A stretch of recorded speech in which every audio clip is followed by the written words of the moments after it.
Welcome!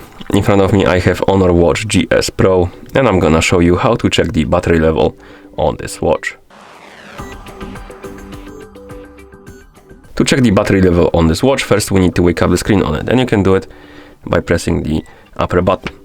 And you can check the battery level in a couple ways. The first way is to do it on the watch face. Some of the watch faces display the battery level. For example, this one does, but it's not very clear.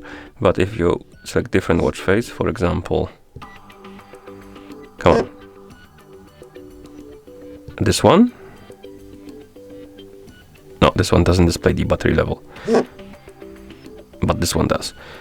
It will tell you in percentage. Like you saw, not every watch face displays this information, but some of them do. Another way to check it is to basically open the quick panel. So once you're on the current watch face, the home screen, you can swipe down from the top of the screen to open the quick panel, and here we have the battery level.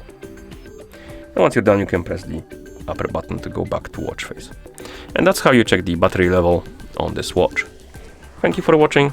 If you found this video helpful, please consider subscribing to our channel and leaving a like on the video.